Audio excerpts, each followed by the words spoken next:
Pour configurer la liste de bases de données pour la détection des visages et la détection des plaques d'immatriculation, nous arrivons d'abord dans le coin inférieur gauche.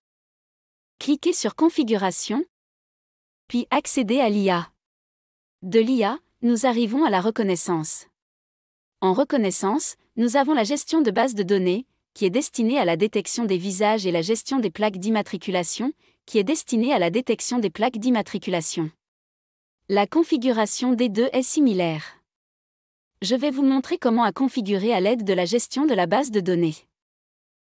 Maintenant, vous avez 3 groupes. Vous avez le groupe vert, le groupe rouge et le groupe noir.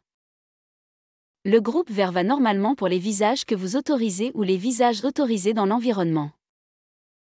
Le groupe rouge, ou comme nous l'avons appelé danger dans ce scénario, est destiné aux visages dont nous ne voulons pas. Disons que vous avez quelqu'un ou un criminel qui vient voler quelque chose et que vous souhaitez être averti de la prochaine fois, que cette personne sera là ou de la prochaine fois, que la personne sera dans les locaux, vous pouvez ajouter le visage de la personne ici et le noir est pour un étranger, pour les personnes qui ne sont pas inscrites dans la base de données. Vous pouvez importer une base de données en cliquant sur l'option Importer la base de données. Cela fonctionne si vous l'avez déjà sur une clé USB ou sur un périphérique externe connecté à votre NVR.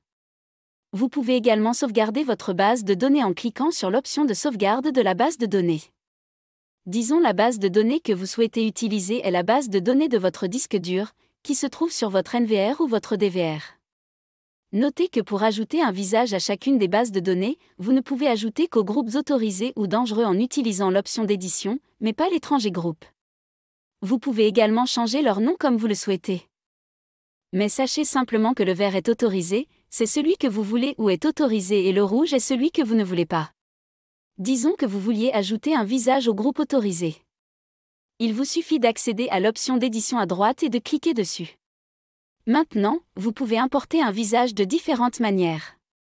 Si vous cliquez sur Importer, vous pouvez voir que nous pouvons importer depuis le périphérique de stockage local du NVR ou un périphérique de stockage externe. Disons que nous voulons importer depuis le stockage local de notre NVR, nous cliquons sur le stockage local puis nous recherchons la période pendant laquelle nous avons vu le visage pour la première fois ou la période pendant laquelle nous pouvons obtenir le visage que nous recherchons.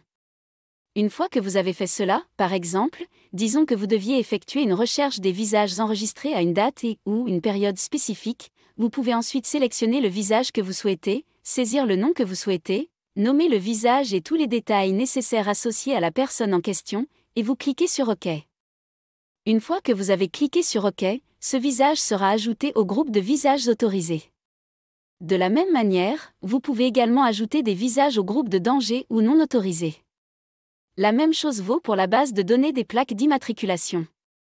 Vous avez le groupe autorisé, le groupe rouge ou danger ainsi que le groupe inconnu. Vous pouvez importer une base de données ou sauvegarder une base de données et vous pouvez également modifier les noms de chaque groupe. Par exemple, ces numéros de plaques d'immatriculation sont ceux que nous avons dans la base de données autorisée. Ainsi, lorsque ces plaques d'immatriculation sont détectées, elles s'afficheront en vert indiquant qu'elles font partie du groupe autorisé. Lorsque les plaques d'immatriculation qui sont placées dans la liste rouge ou non autorisées sont détectées, elles seront affichées en rouge. Voici comment configurer des listes de bases de données pour la détection des visages et la détection des plaques d'immatriculation.